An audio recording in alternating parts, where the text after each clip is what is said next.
Hello दोस्तों, आपका स्वागत है यूट्यूब चैनल डिक्टेशन क्लब में। आज का डिक्टेशन 120 शब्द प्रति मिनट की गति से होने वाला है, जो कि आनंद मासिक पत्रिका अंक 12 का प्रतिलेखन संख्या 13, 14 और 15 है। इसकी पीडीएफ आपको अलग से चाहिए तो आप हमारा टेलीग्राम चैनल ज्वाइन कर सकते हैं, जिसकी लिंक आपको नीचे डिस्क्रिप्शन बॉक्स में मिल जाएगी। और अगर आपको डिक्टेशन पसंद आता है तो वीडियो को लाइक ज़रूर करें और चैनल को सब्सक्राइब कर लें, ताकि भविष्य में आने वाले डिक्टेशन आपको इसी प्रकार मिलते रहें। तो डिक्टेशन स्टार्ट करते हैं 5 सेकंड के बाद।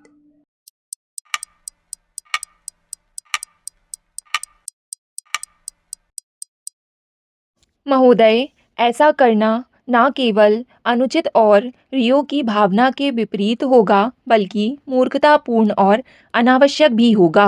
अतः हमें अपनी संस्थाओं और प्राथमिकताओं की ओर गंभीरता से देखना होगा और यह विचार करना होगा कि इसमें ऐसा क्या सुधार किया जाए कि पर्यावरणीय नीतियाँ आम आदमी के अनुकूल हो। हमारे सम्मुख उपस्थित पर्यावरणीय बाध्यताओं का मानव की विकास संबंधी आवश्यकताओं के साथ सामंजस्य बिठाकर ही हम पृथ्वी की सुरक्षा की आशा कर सकते हैं। संयुक्त राष्ट्र पर्यावरण और विकास सम्मेलन ने इसे प्राप्त करने के लिए एक संस्थागत तंत्र का प्रस्ताव रखा था। सम्मेलन ने प्राथमिकता वाले क्षेत्रों का जानबूझकर उल्लेख नहीं किया था, जैसा कि इसने कार्यसूची 21 के अंतर्गत प्राथमिकताएं निर्धारित नहीं की थी। पर्यावरण और विकास जैसे व्यापक विषय को देखने वाली संधि की समय और क्षेत्र के हिसाब से भिन्न भिन्न प्राथमिकताएं होनी चाहिए। आज जिस क्षेत्र का अधिक महत्व है, कुछ वर्षों में वह किसी दूसरे क्षेत्र का हो सकता है। जो बात एक क्षेत्र के लिए सबसे अधिक महत्वपूर्ण हो सकती है, दूसरे क्षेत्र के लिए वही गौण हो सकती है। लेकिन आपसी क्षेत्रीय मामलों का हम सब पर समान प्रभाव पड़ता है और इनके स्वरूप या आकार में कुछ ही वर्षों में किसी तरह के परिवर्तन की संभावना नहीं रहती है। आपसी क्षेत्रीय मामलों में ही अंतर्राष्ट्रीय सहयोग अत्यधिक सफल, अत्यधिक प्रभावी और शायद कम से कम विवादास्पद हो सकता है। इसका प्रत्यक्ष अर्थ यह है कि सतत विकास आयोग की मूल रूप से अतिरिक्त वित्तीय संसाधन उपलब्ध कराने, प्रौद्योगिक हस्तांतरण के लिए तौर तरीकों, क्षमता का विकास, व्यापार असंतुलन को दूर करने, जहां आवश्यक हो वहां अंतर्राष्ट्रीय संस्थाओं को फिर से सक्रिय बनाने और इसी तरह से आपसी क्षेत्रीय मामलों पर ध्यान देना चाहिए। जिन क्षेत्रीय कार्यक्रमों के माध्यम से रियो सम्मेलन के निर्णयों को वास्तव में कार्यान्वित किया जाएगा, उनको इन आपसी क्षेत्रीय समस्याओं के संदर्भ में देखना होगा। उदाहरण के लिए, यदि कोई देश स्वच्छ पेयजल से संबंधित अपने कार्यक्रमों को अपने साधनों से और दूसरों की सहायता से सुचारू रूप से चलाने का प्रयास करता है, तो उसे अपेक्षित बाहरी सहायता उपलब्ध कराने का दायित्व सौंपा जाना चाहिए। यह सहायता वित्तीय संसाधनों या प्रौद्योगिकी या क्षमताओं के विकास, मानव संसाधनों तथा संस्थाओं के रूप में हो सकती है। आयोग किसी देश की आंतरिक प्राथमिकताओं का निर्धारण न करे। महोदय, अर्थशास्त्रियों द्वारा पिछले काफ़ी समय से देश की निरंतर बढ़ती जा रही घाटे की अर्थव्यवस्था के प्रति गंभीर चिंता प्रकट की जाती रही है। लेकिन वर्तमान सरकार भी पूर्ववर्ती सरकारों की भांति विभिन्न राजनीतिक कारणों से इस स्थिति पर लीपापोती करती चली आ रही थी।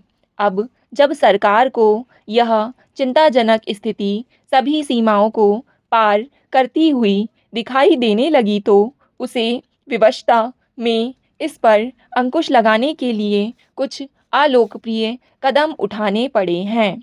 बजटीय घाटे को अगले वर्ष कम करने के लिए उठाए जाने वाले कदमों का संकेत देते हुए वित्त मंत्री ने गत 23 जनवरी को आयोजित सर्वदलीय बैठक में कहा था कि इस बार हमने एक कड़ा बजट तैयार किया है, क्योंकि उदारता अपनाकर वर्तमान वित्तीय संकट पर काबू नहीं पाया जा सकता।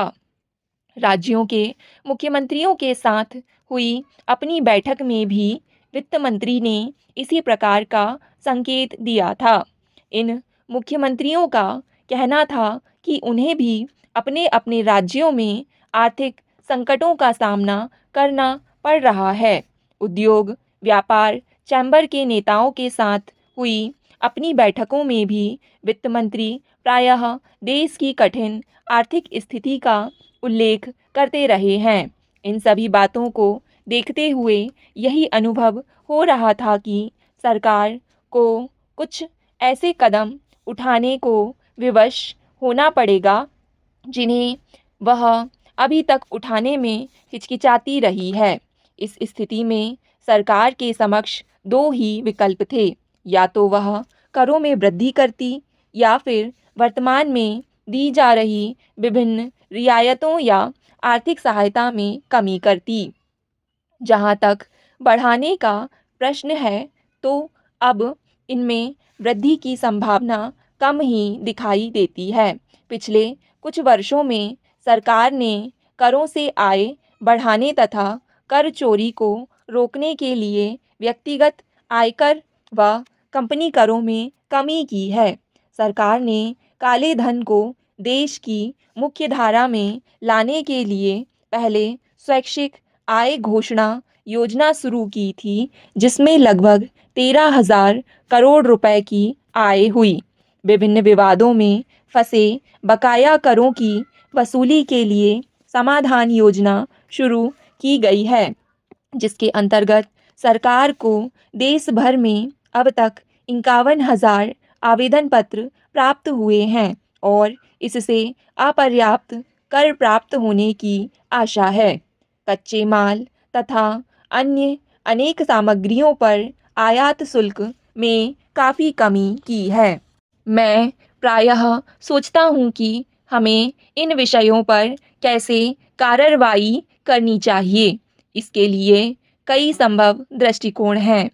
तकनीशियन का दृष्टिकोण, प्रोफेसर का दृष्टिकोण और आम आदमी का दृष्टिकोण। मेरा विश्वास है कि आप में से अधिकतर लोग जो यहाँ जमा हुए हैं या तो प्रशासक हैं जिन्हें वास्तविक अनुभव है, या प्रोफेसर हैं। दोनों ही तरह के लोग बहुत ज़रूरी हैं, क्योंकि उनके पास जानकारी का खजाना है। लेकिन यह भी कहा जा सकता है कि दोनों में से किसी का भी दृष्टिकोण आम आदमी के दृष्टिकोण का प्रतिनिधित्व नहीं करता।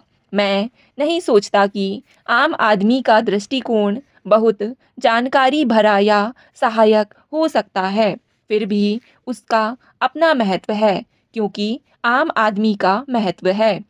प्रशासन को अंततः उसी की सेवा करनी है। आपको यह बात हमेशा याद रखनी चाहिए। यदि आप ऐसा नहीं करते तो आप मजबूती से खड़े नहीं हो सकते। इसे दोहराना आवश्यक है, क्योंकि प्रशासन को केवल अच्छा ही नहीं बल्कि यह भी ज़रूरी है कि वे लोग भी उसे अच्छा समझें जिन पर इसका प्रभाव पड़ सकता है। हमेशा ऐसा ही होना चाहिए, परंतु पूर्ण लोकतांत्रिक व्यवस्था में तो यह और भी ज़रूरी है। स्टॉप।